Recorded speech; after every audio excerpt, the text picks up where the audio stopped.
ह्या हेतूने पण काही जण गेले असतील. माझं आणि त्यांचं काही संभाषण झालेलं नाहीये, परंतु मी संजोग वागिरेचा आणि उद्धव ठाकरे साहेबांचा फोटो दोघांचा एकत्रपणे बघितलेला आहे. मी नंतर ते इथं आल्यानंतर त्यांना त्या बाबतीमध्ये विचारीन, परंतु प्रत्येकाला व्यक्ती स्वातंत्र्य, मत स्वातंत्र्य, आणि जर अशा पद्धतीनं कुणाला घेऊन काही करणार असतील तर याचा अर्थ समोरच्या महाविकास आघाडीला उमेदवार पण नाही, म्हणून आता इकडचे वेगवेगळ्या भागातले उमेदवार घेण्याचा प्रयत्न चाललाय का काय मला माहित नाही.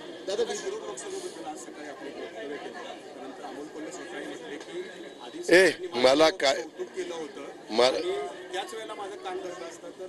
ठीक आहे ना, त्यांनी तर म्हटलं, त्यांना जे वाटलं ते त्यांनी म्हटलं, मला जे वाटलं ते मी म्हटलंय. आता तेच कितीदा उगाळून काढणार आहे, मला नाही आवडत तसं. असू दे ना, आपण बघा ना, आता ज्यावेळेस अजित पवार एखादं चॅलेंज देतो त्यावेळेस चिमकूनच दाखवतो, आणि ही गोष्ट लक्षात ठेवा, निकाल लागल्यावर तुम्हाला कळेल.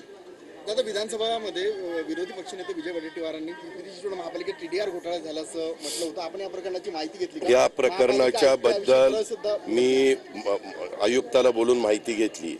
मी त्याच्याबद्दलचे पेपर्स मागवले. मी नंतर नगरविकास सचिवाशी बोललो.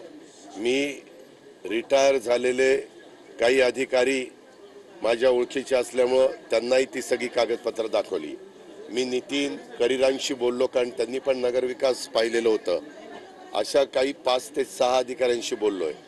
काही जणांनी असा सुतवाच केलेला आहे की जरी आयुक्त सांगत असले की माझी बाजू बरोबर आहे, तरी देखील तिथं शंका घ्यायला जागा आहे असं काहींनी सांगितलं. परंतु मी नागपूरच्या अधिवेशनामध्ये अडकलेलो होतो.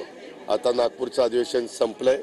मी आता मुंबईला गेल्यानंतर त्याच्या संदर्भातल्या पुढच्या गोष्टी करीन.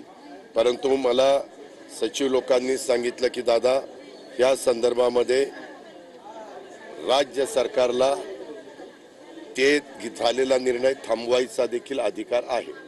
त्यामुळे एकदा तिथं बसून नक्की काय झालंय काय नाही, कारण खूप मोठ्या प्रमाणावर TDR देण्याचं काम त्याच्यामध्ये झालेलं आहे असं वेगवेगळ्यांचं म्हणणं आहे. तर त्याची शहानिशा, त्याच्यात जर गडबड असेल तर ते थांबवलं जाईल, जर त्याच्यात गडबड नसेल तर थांबवण्याचं काही कारण नाही. अरे बाळा, मी शिरूरमध्ये ऐका, मी जाणारच आहे.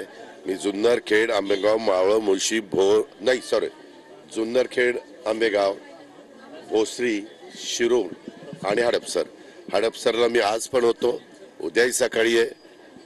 त्या व्यक्तीला मी चांगल्या भावनेने आमच्या पक्षात आणलं. त्यांना खाजगीत विचारा की कुणी तुम्हाला पक्षात घेतलं, तिकीट देत असताना कुणी शब्द दिले. त्या सगळ्या गोष्टी मी इमान इतबारे केल्या, चांगल्या भावनेने केल्या. परंतु नंतर निवडून आल्यानंतर काही दिवसांनी त्यांच्या काय मनात आलं आणि मला राजीनामा द्यायचा. त्यांना विचारा की अजित पवार आणि इतरांना देखील तुम्ही राजीनामा द्यायचा म्हणून सातत्याने सांगत होता की नव्हता? कुणी तुम्हाला राजीनामा देण्यापासून थांबवलं? आणि ज्या 6 विधानसभा मतदारसंघात त्यांनी जनसंपर्क ठेवायला पाहिजे होता, तो दुर्दैवाने त्यांनी ठेवला नाही. आता त्यांचंच मन त्यांना आतनं खायला लागलेलं आहे आणि त्याच्यामुळं आता त्यांनी त्या पदयात्रा वगैरे सुरू केलेला आहे. ठीक आहे, राजकारणात कुणी काय करावं हा ज्याचा त्याचा अधिकार आहे, परंतु ती जागा मी महायुतीचा उमेदवार निवडून आणून दाखवणार म्हणजे दाखवणार. अमोल कोल्हे यांच्या विरोधामध्ये उमेदवार देणार असं या ठिकाणी अजित पवार यांनी म्हटलेलं आहे. कोल्हेंना चांगल्या भावनेनं पक्षामध्ये आणलं होतं असंही पवारांनी म्हटलं. तसंच शिरूर लोकसभा जिंकून दाखवणारच असा निर्धार अजित पवार यांनी व्यक्त केला आहे. अजित पवार जेव्हा चॅलेंज देतात तेव्हा जिंकून दाखवतात असं अजित पवार यांनी म्हटलंय. शिरूर लोकसभेची जागा महायुतीचाच उमेदवार जिंकणार असं देखील अजित पवार यांनी म्हटलं आहे.